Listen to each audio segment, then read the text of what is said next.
우리 시대는 점점 혼란스러운 그러한 상황으로 가고 있습니다. 정말 쉽지 않는 그런 상황입니다. 그 가운데 하나는 한국교회 성도들이 우리 기독교가 마치 국교라고 하는 이런 인식을 좀 가지고 가운데 살고 있는 것 같습니다. 그러다 보니까 성시화 운동이라고 하는 게 잘못 오해가 되어서 기독교 국교화하는 개념으로 받아들여져 있습니다. 그러니까 어렵죠. 왜냐하면 우리나라는 다종교 다문화 사회입니다. 한 번도 바뀌지 않았습니다. 우리 헌법에도 그렇고 우리나라가 기독교 국가라는 게 한 번도 수록된 적이 없습니다. 아르메니아, 조지아 그리고 노마와 같은 기독교 국가였다면 아마 지금의 상황이 정상적일 것입니다. 그런데 한국 기독교는 성리학의 나라에 와서 복음을 통하여서 이제 다수파가 되었습니다. 물론 여기에 이제 로마 캐톨릭이 기독교라는 이름 안에 포함되어져 있습니다. 그러니까 숫자로는 엄청난 영향을 미치고 있는 것이 사실입니다. 그런데 안타깝게도 숫자는 상당히 불어났지만 어떤 정신적인, 영적인 영향력은 매우 미미하고 바닥을 치고 있습니다. 그래서 성경의 진리를 전하여도 세상이 놀라지 않습니다. 그렇죠? 우리가 생각하는 이 바른 진리잖아요. 우리가 생각하는 바른 진리예요. 그리고 이거는 진정한 진리예요. 하지만 이 진리를 외쳐도 세상이 그 진리를 받지 않습니다. 그리고 또 오히려 그 진리에 대해서 말하기를 너나 잘하세요 라고 비웃고 있습니다. 이처럼 한국교회는 그 어느 시대보다 어려운 가운데 있습니다. 이런 이제 일들이 지금 아주 만연되어져 있고 한국교회가 한국 사회 속에서 덩치는 큰데 큰 만큼 영향력이 없는 그런 상황이 되어져 있다고 봅니다. 한국교회가 다시금 영혼을 살리고 나라를 살린 일에 쓰임받으려면 어떻게 해야 합니까?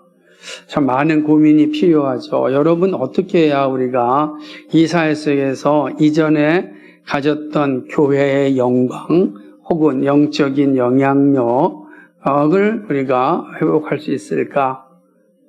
정말로 예수 믿음의 자부심, 예수 믿음의 확신을 어떻게 우리가 다시 회복할 수 있을까? 지금은 교회 밖에도 그러지만 교회 안에도 마찬가지입니다. 점점 그 예수 믿음의 확신이 점점 사라지고 있습니다. 그죠? 구원의 확신은 두말할 필요가 없고, 내가 이제 예수 믿음의 확신, 교회에 다니는 확신도 점점점 사라지죠. 그래서 교회 다닌다는 말을 밖에 잘 안 나오고, 그러니 자랑은 두말할 필요가 있겠습니까? 여러분은 어떤지 모르겠습니다. 참 많은 고민이 필요한 시점입니다. 그러나 이 회복의 시작이 무엇인지 알려면 그것은 성경으로 돌아가야 합니다. 왜냐하면 성경은 우리가 겪는 이 끔찍한 상황들을 이미 다 겪었고 알려주고 있기 때문에 그렇습니다. 특별히 경제적으로 부흥한 나라인 북이스라엘을 향하여 주신 주님의 말씀은 우리와 우리 교회 그리고 한국 교회를 위한 주신 말씀이라 할 수 있습니다. 저는 아모스서를 강의하고 또 묵상하고 공부하면서 이거는 저 BC 6세기경에 주었던 말씀이지만 이전에 주었던 말씀이지만 그러나 이거는 오늘 우리에게 주시는 말씀이구나 하는 것을 이제 느끼게 됩니다. 선지자는 북이스라엘의 어떤 형식적이고 외식적인 신앙에 대하여 분명한 비판을 합니다. 재밌는 것 가운데 하나가 예전에는 이제 지난번에 말씀드렸던 것 같은데 군대에서는 정말 초코파이 하나만 있어도 병사들이 막 초코파이 먹으려고 막 교회로 달려오던 시대가 있었는데 지금은 뭐 식사를 2개가 나와서 A, B 둘 중에 하나 선택하는 그런 정도의 이 수준이 올라갔는데 누가 초코파이 먹으러 교회 나오겠습니까? 그 말은 우리가 전체적으로 좀 부궁한 나라가 되었다라고 하는 것입니다. 제가 아까도 저희 집사람한테 들었던 이야기 가운데 하나가 군대에서 10만 원을 넣으면 10만 원을 더해주는 적금이 있어서 나올 때 3천만 원을 가지고 나올 수 있다. 이 군대 가는 게 아니라 이거 정말로 사업 준비하러 가는 아주 독특한 이제 형실이 지금 우리가 살고 있는 나라입니다. 부궁하다는 거. 아주 경제적으로 우리는 부강한 나라에 살고 있습니다. 그러다 보니까 외식적인 신앙에 많이 젖어 있습니다. 그러니까 이스라엘을 향한 이 비판, 경고는 오늘 우리를 향한 비판, 경고임을 여실히 이제 느낄 수 있습니다. 그리고 이방인, 즉 아시리아 사람들의 신을 따라 가라고 책망합니다. 그 신들은 우리가 앞에 살펴보았듯이 어떤 것입니까? 바로 식굿과 기운, 식굿, 기운. 이거는 별신이에요. 별, 토성신, 별신을 의미합니다. 그러니까 이 별신은 천문학이니까 그는 고대 어디에나 이 별신을 섬겼어요. 태양신을 섬기든지 별신을 섬기든지 달신을 섬기든지. 그죠? 이슬람은 뭐래요? 초승달. 그죠? 그걸 자기 기로 하잖아요. 저기 남미에 가면 다 이렇게 태양신을 섬기고 개기일식으로 인하여서 정권을 아주 이렇게 좌지우지한 그런 역사도 있단 말이에요. 이거는 다 이렇게 이방신들이 하나님이 없을 때 나타난 현상이니까, 근데 하나님께서 이스라엘을 향하여 이방인이 섬기는 신을 따라가라고 책망합니다. 그리고 우상을 섬기는 이스라엘을 다메섹 우상을 섬기는 나라로 내어 쫓아버리겠다고 말씀합니다. 그러니까 찬란하였던 북이스라엘은 이방 나라에 점령당하였습니다. 그리고 이제 회당의 형태로 남아서 그리스도를 기다려야 하는 그러한 처지에 있었습니다. 이스라엘이 멸망의 자리에서 다시 살아나는 길이 없는 건 아니었습니다. 분명히 살아날 수 있는 길이 있습니다. 부강한 나라에 살던 북이스라엘이 멸망의 나라로 가지 않는 길을 하나님께 선지자를 통해서 알려주셨습니다. 그건 바로 선지의 말씀을 따라 회개하고 살아가면 됩니다. 선지자는 분명하게 하나님의 말씀을 전합니다. 오직 정의를 물같이 공의를 마르지 않는 강같이 흐리게 할지어다. 아멘. 이게 무너져가는 북이스라엘이 다시 살아나는 길입니다. 정의를 물같이 행하고 공의를 마르지 않는 강같이 흐리게 하는 게 멸망의 자리에서 다시금 회복의 자리로 오는 거다. 이건 한국교회도 마찬가지입니다. 한국교회도 정의를 물같이 공의를 마르지 않는 강같이 흐리게 해야 합니다. 여기에 사는 길이 있습니다. 정의와 공의가 멈추면 안 됩니다. 여러분 아무리 풍년이 든 논이라 하여도 물이 마르면 가뭄이 오고 그리고 죽음의 땅이 됩니다. 물이 있을 때는 생명의 땅이지만 물이 없어지면 죽음의 땅이 됩니다. 아무것도 벼이삭을 얻을 수가 없는 것 아니겠습니까? 교회가 정의와 공의가 마르지 않는 강물처럼 흘러야 생명을 낳는 옥토의 역할을 합니다. 그러나 교회에 정의와 공의가 없으면 생명이 태어나지 않는 죽음의 모임, 죽음의 공간이 됩니다. 우리 교회가 죽음의 모임, 죽음의 공간이 될 수 있습니다. 우리 교회 안에 이 정의와 공의가 강같이 흐르지 않을 때 반드시 그렇게 됩니다. 그러나 거꾸로 정의와 공의가 나와 여러분 집과 우리 교회에 흐르면 생명을 낳는 것이 됩니다. 망하지 않습니다. 개인이든 공동체든 동일합니다. 한국 교회도 마찬가지다 라고 할 수가 있습니다. 그래서 우리는 어떤지 잘 돌아봐야 합니다.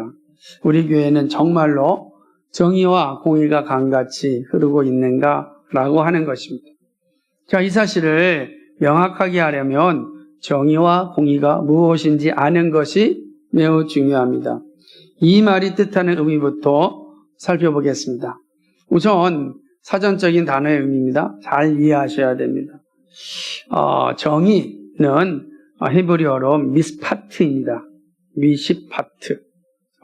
이 미시파트인데, 보통 이 미시파트의 기본적 의미는 판결, 재판, 공정함, 법적인 바른 판단, 이런 의미를 가지고 있습니다. 그래서 우리가 영어로 이 단어를 할 때는 justice, judgment, decision, 이렇게 이제 번역을 하는 것입니다. 개인이나 공동체 행위에 대한 공정한 판단과 조치를 뜻한다고 할 수 있는 것입니다. 그래서 법적인 정직함을 의미하죠. 그래서 대표적인 말씀을 보면 신명기 16장 8절에서 20절, 미가서 6장 8절에 잘 나와 있는데 제가 보면 이렇게 되어 있습니다. 신명기 16장 18절 10절에서 전체 다 읽지 않고 중간만 읽다면 너는 내 하나님 여호와께서 내게 주시는 각성에서 내 지파를 따라 재판장과 관리들을 둘 것이요 그들은 백성을 의롭게 재판할 것이며 미스파트 할 것이며 너는 정의 미스파트 곧 정의만을 따를지라 이렇게 기록되어져 있습니다. 그러니까 의롭게 재판하는 거랑 정의를 따르라는 말이 같은 단어예요. 미스파트라고 하는 거예요. 또 미가서 6장 8절을 보면 이렇게 기록합니다. 우리 잘 아는 말씀인데 사람아 주께서 선한 것이 무엇임을 내게 보이셨나니 여호와께서 내게 구하시는 것은 오직 정의를 행하며 이때 정의를 행하며 미스파트입니다. 인자를 사랑하며 겸손하게 내 하나님과 함께 행하는 것이 아니냐 이 말씀 중에 정의를 행한다 할 때 미스파트라고 하는 단어예요. 그러니까 이것은 앞서서 봤던 재판적인 어떤 판결에 있어서의 오류가 없는 그렇죠? 나라가 망할 때는 반드시 사법부가 부패할 때 나라가 망합니다. 사법부가 미스파트하지 않으면 나라가 반드시 망해요. 그러면 이제 어떠한 정권이 어떠한 그 제도가 나라를 지배할지 아무도 모릅니다. 그러니까 우리나라가 앞서서 미스파트하지 않았기 때문에 입헌 민주 국가가 된 겁니다. 미스파트했으면 아마 입헌 민주주의가 되지 않고 결국 해봤자 아마 입헌 군주제의 정도에 머물렀을지 몰라요. 그런데 미스파트했기 때문에 안 했기 때문에 결국은 무너졌고 새로운 나라가 됐죠. 마찬가지입니다. 전 세계에도 이 정의가 없는 나라는 반드시 혼란 속에 있다가 때가 되면 망합니다. 그럼 예외가 없다라고 보는 겁니다. 그러니까 이 미스파트는 하나님의 뜻에 따라 올바르게 행동하는 어떤 제도적인 정의고 공정한 재판과 정치적인 어떤 정의를 의미합니다. 그러니까 이런 것들이죠. 정적인 정의, 공정한 재판, 또 제도적으로 아주 정의로워야 되잖아요. 그러니까 제도적으로 정의롭지 못하면 어떻게 되겠습니까? 가난한 사람들은 정말로 어떠한 의로움도 얻지 못하고 부자나 권력 있는 사람만 마음껏 자신들의 이득만 누린다면 그거는 정말 미스파트가 없는 나라니까 언젠가 무너집니다. 미스파트가 없으면 저 민초들로부터 막 들끓어 일어나요. 그죠? 그래서 우리나라 보면 미스파트가 없었던 시대 동학이 일어나는 겁니다. 다 그런 게 일어나요. 그래서 그 우리나라 역사만 봐도 이 미스파트가 없을 때 밀란이 계속 일어났어요. 밀란이 일어나고 미스파트가 없는 독재 국가 때 민주화 운동이 일어나는 거예요. 그러니까 미스파트가 이렇게 나라와 개인 공동체를 지키는 매우 중요한 거죠. 그래서 이 정의 미스파트가 이게 중요하다라고 할 수가 있습니다. 그리고 이제 두 번째는 공의를 의미하는 단어가 있습니다. 이 제다카랍니다. 제다카. 이 제다카의 기본적인 의미는 의로움, 정의, 공정성 혹은 자비로운 행위 같은 것을 말합니다. 그래서 영어로 할 때 이걸 뭐라고 표현해요? 라이트니스죠. 라이트니스. 되게 어려운데 항상 해도 얘기합니다. 이것은 하나님이나 인간이 관계 안에서 신실하고 올바른 삶을 사는 어떤 태도나 상태를 말합니다. 관계에 있어서의 올바름이라고 말할 수가 있죠. 제다키의 내용을 잘 알 수 있는 말씀인 창세기 15장 6절과 시편 106편 3절인데 창세기 15장 6절에 이릅니다. 아브라함이 여호와를 믿으니 여호와께서 이를 그의 의로 제다케로 여기시고 그랬어요. 그의 의로 여겼다. 그러니까 믿을 때 하나님께서 이 아브라함에게 의로 여겨주셨다. 제다케 관계. 너 이제 하나님께서 아브라함과의 관계를 어떻게 하셨다? 신실하게 맺으셨다라고 하는 거예요. 시편 106편 3절에서는 정의를 지키는 자들과 항상 의를 행하는 자는 복이 있도다 하는 거예요. 여기서 마찬가지입니다. 의를 행하는 자, 이게 제다케 정의합이 나왔으니까. 그래서 제다케를 말하는 의미는 어떤 사회 정치적인 판결의 개념보다는 개인적인 관계에 있어서의 신실성을 강조하는 단어입니다. 그러니까 이게 되게 중요하죠. 공동체 안에 미스파트는 있는데 제다케가 없다고 생각해 보세요. 얼마나 삭막하겠어요. 모든 것은 다 그냥 가로채듯이 그냥 탁탁탁 얘기하고 그 안에 상대방을 향한 부드러운 마음, 신실한 마음이 없다고 한다면 어렵죠. 그런 나라는 정말 끔찍한 나라가 됩니다. 법만 지배하는 나라 되죠. 그러니까 보통 이런 나라가 주로 독재 국가라든지 우리가 할 때는 히틀러의 그런 제국주의 나라, 무솔리니의 파시즘이라든지 혹은 그런 겁니다. 레닌이 말하였던 그런 사회 공산당이든지 이런 거는 사실은 이 미스파트를 막 강제하는 거예요. 그러니까 자기만의 미스파트겠죠. 근데 신실함이 없는 거죠. 근데 사실 미스파트도 없는데 그런 신실함도 없는 그런 제도니까 얼마나 끔찍하겠어요. 무서운 거죠. 어쨌든 이렇게 미스파트와 그 다음에 제다케지 정의와 공의는 정말 한 나라를 세우는 데 가장 중요한데 놀라운 것은 이 정의와 공의는 하나님의 속성이다. 하나님의 이름이에요. 하나님의 어떤 분입니까? 그분은 어떤 분이에요? 정의로우신 분입니다. 공의로우신 분입니다. 자, 우리가 계속해서 말씀을 공부할 때 강조되는 게 하나님의 이름이잖아요. 그렇죠. 하나님의 이름을 놓고 기도하라. 우리가 이 출애굽기에서도 하나님의 이름을 놓고 기도하. 이름인데 그 이름의 하나가 뭐예요? 이제 우리가 아까 기도할 때도 나는 뭐 하는 하나님이다? 그 질투하는 하나님이라 그랬는데 여기 두 가지가 더 있어요. 또 하나는 어떤 하나님이시다? 나는 미스파트여다. 제다케의 하나님이시다. 그러니까 우리가 기도할 때 바로 이 하나님의 이름을 놓고 기도할 수가 있는 것입니다. 그래서 하나님의 이름을 기도할 때 하나님 정의와 공의를 이 땅에 세워주십시오라고 할 수 있는 게 하나님의 이름이 바로 미스파트와 제다케이기 때문에 그렇습니다. 그래서 우리는 불의한 세상을 향하여서 하나님의 이름으로 기도할 수가 있는 거예요. 정의와 공의를 구하는 기도가 있는 거죠. 이 땅의 불의함을 보고 탄식하며 울며 기도할 때 우리는 이 하나님의 이름을 부르면서 기도합니다. 모두가 기도할 수 있습니다. 그러나 판단은 하나님이 하십니다. 참 재밌는 건 이념으로 가득한 한국 사회에서 양 진영에서 다 이 아모스서 5장 이 말씀을 가지고 기도합니다. 극우 집단에서도 이 말씀을 가지고 기도하고 아주 극좌 집단에 있는 분들도 이 말씀 가지고 기도하고 중도에 있다고 하는 분들도 이 말씀을 갖고 기도해요. 저희가 그 이야기를 듣는 입장이라면, 골치가 아플 거예요? 근데 하나님은 골치 아프지 않습니다. 하나님은 자신의 이름으로 기도하는 걸 다 봤지만, 하나님은 공의와 정의의 하나님이시기 때문에 반드시 그 열매로 하나님이 받으신 것이 무엇인지를 알려주십니다. 그래서 역사를 보게 되면 미스타트하지 않고 제다케하지 않았던 그런 어떤 공동체 나라들은 다 사라졌습니다. 교회도 마찬가지입니다. 지금 북이스라엘은 교회 전형인데 선민이잖아요. 하나님이 택하신 선민이었는데 하나님 그를 버리시잖아. 왜요? 미스파트와 제다케가 없으니까 하나님 버리시는 거예요. 그리고 버림을 받은 이들이 멸망의 자리에 있지 않고 그리스도가 오실 때까지 이방의 나라에서 정말 고생하며 살아야 되는 겁니다.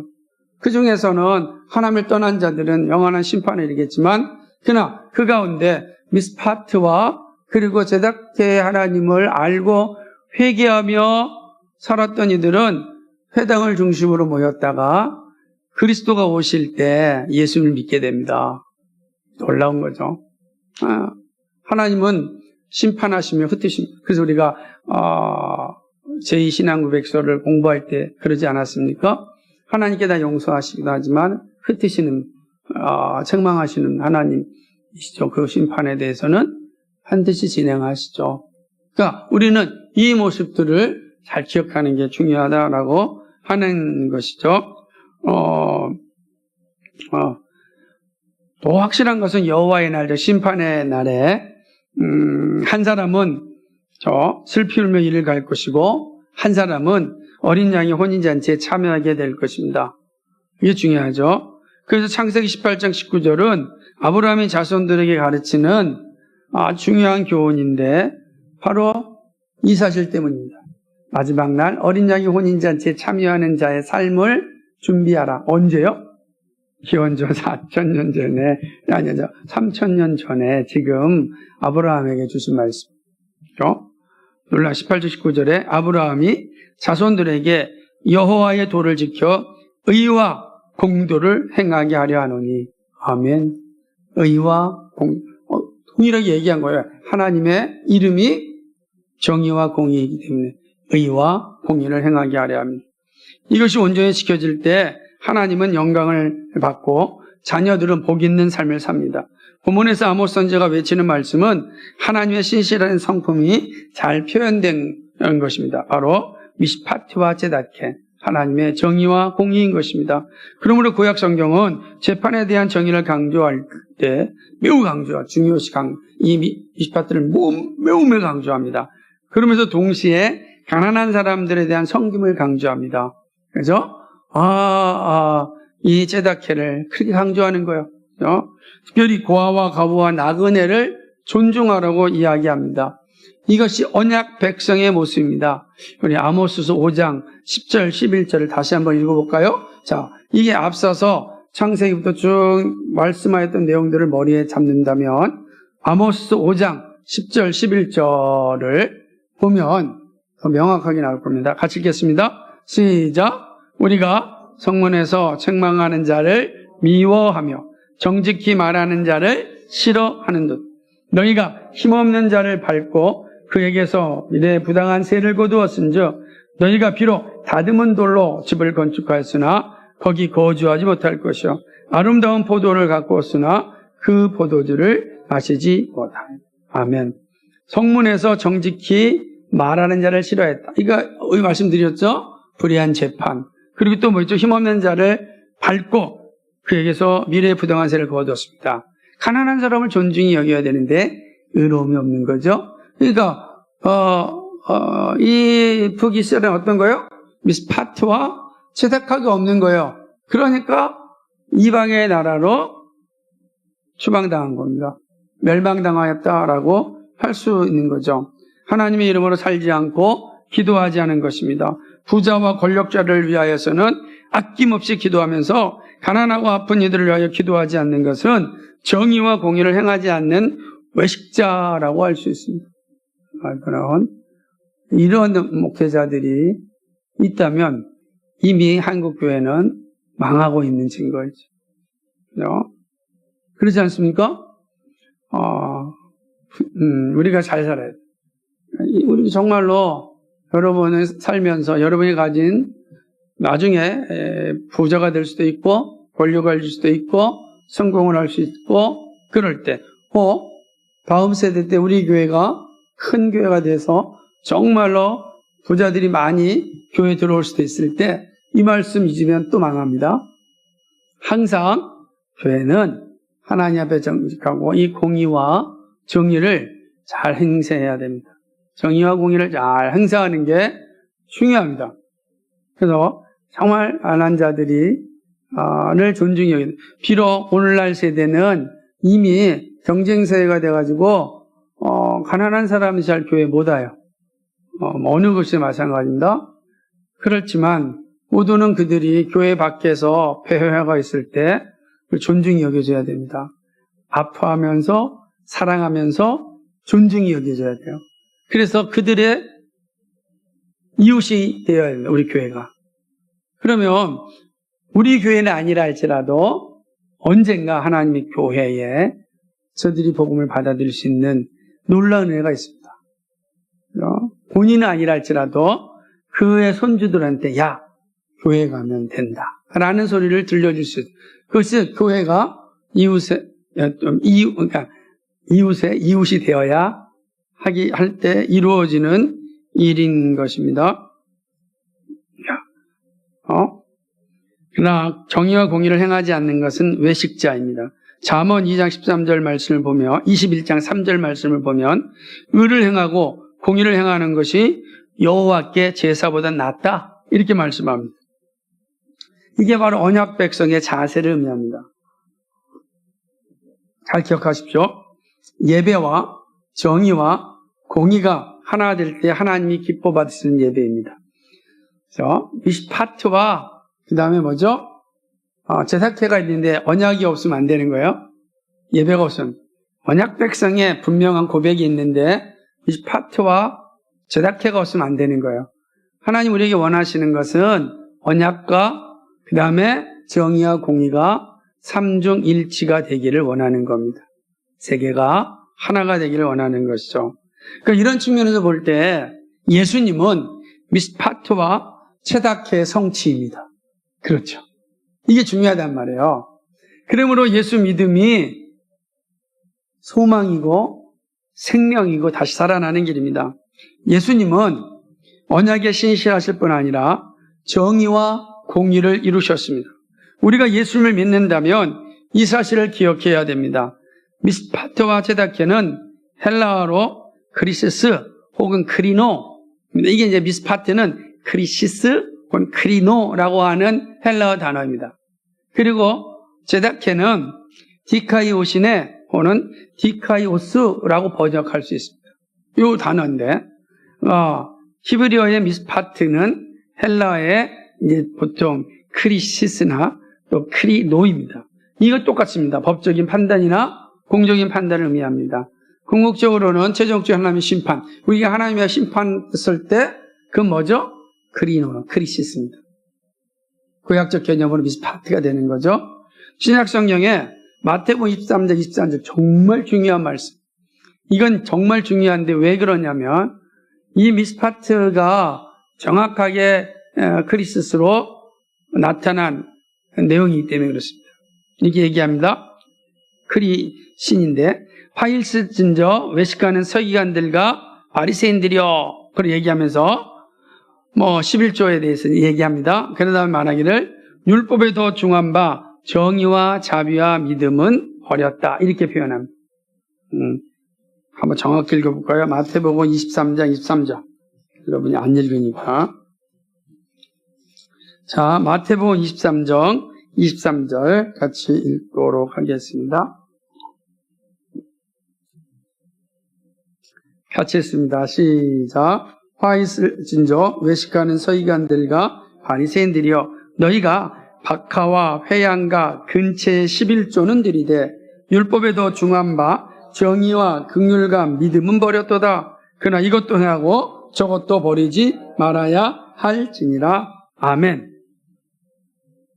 자, 여기서 매우 중요한 내용이 되는 거죠.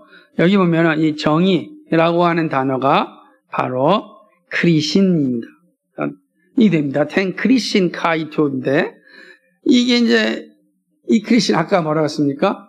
이게 의를 얘기하는 그죠? 뭐라 했습니까? 미스파트라고 그랬잖아요. 그죠? 미스파트.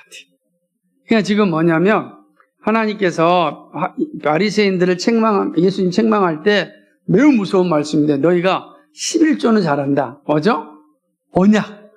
언약 백성으로 신실한다. 그런데 뭐냐 도대체? 미스파트는 없다라고 얘기하는 거예요. 그러면서 말하기를 그 외식이라고 하면서 야 이것도 하고 이것도 하라는 거예요. 언약에 충실할 뿐만 아니라 정의에도 충실해야 된다. 미스파트해야 된다라고 하는 겁니다. 이게 두 개가 다 포함되어 있는 거예요. 매우 중요한 것입니다. 언약에 신실하다고 하면서 정의를 잃어버리는 것을 책망하였습니다. 예수님은 아모스 선지자의 말씀을 서기관과 바리새인들을 향하여 반복하여 말씀하신 겁니다. 이미 아모스 선지가 한 거를 예수님이 그대로 전하였다 해도 과언이 아닙니다. 이들은 구약의 북이스라엘 사람들과 같은 그런 존재였습니다. 예수님은 요한복음 5장 3절에서 자신의 심판의 정의로움을 말씀합니다. 그 얘기야. 나는 아무것도 스스로 할 수 없노라 하면서 나의 심판은 의롭다 이렇게 말씀하시죠. 여기서 나의 심판은 의롭다 할 때 이것도 바로 크리시스를 얘기합니다. 크리시스. 나는 미스파트 크리시스하다라고 하는 거죠. 하나님의 의로운 판결입니다. 그러니까 예수님이 하시는 이 판결, 정의는 엄절하다라고 하는 것입니다. 이게 이제 미스파트입니다. 또한 이제 히브리어로 제다케는 헬라어로 디카이오시네라고 하셨습니다. 디카이오시네라는 말입니다. 그러니까 이거는 재판적인 것보다는 아까 제다케의 개념처럼 어떤 하나님의 의로움, 또 의롭게 되는 것, 칭의 이를 이야기할 때 우리가 의롭다함을 받았다는 칭의를 이야기할 때 이게 디카이오시네, 디카이오스라고 하는 단어를 이제 쓰는 것입니다. 이 말씀이 잘 드러나 있는 것이 바로 마태복음 5장 6절인데 산상준의 말씀인데 이때 이렇게 합니다. 의에 줄이고 목마른 자는 복이 있다 그랬어요. 의에 줄이고 목마른 자 얘기를 하는 것입니다. 이때 의에 줄이고 목마른 자 할 때 의가 뭐냐면 이게 바로 디카이오시네입니다. 이죠. 디카이오시네는 여기 맨이지만 디카이오시네예요. 그러니까 복 있는 자가 누구냐? 의에 줄이고 목마른 자다. 근데 의에 줄인 것은 하나님 앞에 의롭다함을 받은 신자의 모습을 보여줍니다. 그러니까 하나님께 더 가까이 가고자 하는 마음을 보여줍니다. 그래서 우리가 마태복음 5장 제가 강의할 때 마틴 루이준스 목사님이 이 부분을 강의하면서 단순히 이거는 디카이오시네는 칭의만 말하는 것이 아니라 성화가 포함된 용어다. 그러니까 의에 줄이고 목마른 자는 뭐다? 바로 의로움과 거룩하며 목마른 자다. 그래서 저는 거기에 하나 더 붙여서 이것은 그리스도를 아는 지식에 목마른 하나님을 아는 지식에 목마른 자. 그러니까 의에 줄이고 목마른 자는 칭의와 성화와 하나님을 아는 지식에 목말라 있는 거. 그런 자가 복이 있다라고 하는 겁니다. 이게 바로 제다케라고 하는 것이죠. 예수님은 이 땅에 언약의 주권자로 오셨습니다. 예수님이 참된 구원자이심은 바로 정의와 공의를 성취하셨기 때문입니다. 예수님은요, 구원을 선포하셨습니다. 그리고 가난한 사람들에게 복음을 전하였습니다. 언약의 신실하신 예수님은 정의와 공의를 온전히 성취하셨습니다. 그 현장이 바로 십자가입니다. 십자가는 언약의 신실하신 예수님이 정의와 공의를 완벽하게 성취한 현장입니다. 그럼 우리가 예수 그리스도를 믿는다면 우리 안에 뭐가 나타나야 됩니까? 언약과 그리고 뭐죠? 정의와 공의가 우리 안에 삼중일체가 돼야 된다는 거죠. 그러니까 우리가 교회로 흩어져 살 때 미스파트하고 제다케, 그죠? 크리시스하고 그리고 디카이오시네 하지 않으면서 오직 하나님께만 예배한다면 주일 지키고 헌금하고 그 다음에 기도하고 그렇게 한다면 하나님은 그거를 받지 않으신다라고 이야기하는 겁니다. 그건 생명이 낫는 것이 아니고 그건 죽음이다 라고 말하는 거예요. 그거는 이방신을 섬기는 것과 동일하다. 너희가 나를 섬긴다고, 나를 예배한다고 할 때 이방신처럼 섬기지 말아라. 이방신의 관점이 아니라 하나님이 계시한 대로 나를 섬겨야 된다. 그것은 어떤 것입니까? 언약과 그리고 뭐죠? 공의와 정의가 하나가 되는 그런 믿음, 그런 예배가 필요하다. 그렇지 않습니까? 우리가 여기서는 하나님을 거룩하다 예배하는데 나가서 우리가 정의와 공의가 없다면 우리의 예배는 어떻게 되겠습니까? 그걸 얘기하는. 결국 북이스라엘이 망했고 어쩌면 한국교회가 이렇게 지금 침몰하게 하는 이유가 여기에 있지 않는가. 우리 각자가 삶의 현장에서 정말로 공의와 정의를 행하지 않는다면 어떻게 되겠습니까? 그러니까 이 쉬운 게 아니죠. 그래서 언약에 충실해야 돼요. 그리고 그 언약을 통하여 들은 성령 하나님의 인도하심을 따라서 세상 가운데서 정말 믿음으로 살려고 몸부림쳐야 돼요. 여러분 의심하지 말고 이거 안 되니까 저기 가야겠다. 저거 안 되니까 일로 가야겠다. 그런 생각하지 마세요. 하나님의 약속을 좀 확실히 믿고 그리고 여러분이 정말 교회를 세우고 하나님 나라를 세운다고 하는 분명한 그런 확신이 있다고 한다면 좀 끝까지 한번 믿음으로 여러분의 길을 가보시기 바랍니다. 청년세도 마찬가지. 여러분이 지금 앞서서 권영 집사님 이야기했던 것처럼 위로가 필요한 시대가 분명합니다. 그러나 반면에 또 하나는 담대함이 필요한 시대입니다. 여러분 담대하게 확신을 가지고 멀리 보지 마. 여러분 교회를 세우고 무너져가는 정말 한국교회를 세우려고 한다면 내가 어떻게 해야 되겠는가. 그게 가장 중요합니다. 그리고 여러분이 기도하고 준비한 거 있으면 기웃거리지 마시고 강하고 담대함으로 걸어갑시다. 시간이 걸린다 할지라도 그 끝에는 반드시 영광이 있을 겁니다. 말씀을 정리합니다. 한국교회의 위기는 오래 갈 것입니다. 저는 그렇게 생각합니다. 여기에 여러 가지 원인이 있습니다. 교회를 핍박하는 사단의 세력들이 친밀하게 싸울 것입니다. 영적 진지전에 교회가 무너지고 있습니다. 두 번째는 이러한 공격을 방어하고 싸울 만한 힘이 없습니다. 언약은 형식이 되었고 외식이 되었고 정의와 공의는 무너졌습니다. 예수님은 이것도 하고 저것도 하라고 하였습니다. 우리는 언약에만 충실하든지 정의와 공의만 강조하든지 하고 있습니다. 그러므로 하나님이 받으시는 예배가 되지 못합니다. 한국교회가 살고 우리가 사는 길은 삼중일치가 되어야 합니다. 언약에 신실하고 즉 역사적 신앙 고백과 정의와 공의를 잘 감당해야 됩니다. 역사적 신앙 고백 그리고 정의와 공의를 잘 감당해야 됩니다. 이것은 온전한 설교와 교리가 드러내고 지역의 이웃이 되어 가난한 사람들, 이주민들 그리고 정말로 사회적 약자들을 배려하는 교회가 되어야 합니다. 여러분 우리는 우리만 위해 사는 것이 아니라 조금 더 미래를 바라보면서 살아가야 됩니다. 이번에 엄청나게 내리는 비를 보면서 기후위기 심각함이 보았다면 다시 한번 기도하고 내가 이 땅을 위해서 어떻게 살아야 될 것인가 정말 냉철하게 기도하는 자세가 우리에게 필요할 것입니다. 그리고 항상 정직과 투명한 교회를 세워야 됩니다. 우리에겐 정직하고 투명함을 그렇게 목숨 걸어요. 근데 쉽지는 않지만 그러니까 투명함과 정직함을 강조하다 보면 이 디카이 오시네가 무너질 수 있어요. 그러니까 미스파트만 강조하다가 그래서 교회에 피도 눈물도 없어. 1원짜리 10원짜리 하나 문제됐다고 그거 가지고 막 그게 아니고 우리는 정직과 투명함이 우리의 가야 될 길이지만 그러나 우리의 연약하고 나약한 부분을 알고 그 중심을 알면서 함께 격려하며 세워가야 된다. 그래서 사랑으로 진리를 전하는 그런 신앙 교회가 되어야 하는 것입니다. 동시에 하나님과의 관계가 온전하여 하나님을 영화롭게 하며 영원토록 즐거워해야 합니다. 그리고 성도들 간에 관계가 아름다워야 합니다.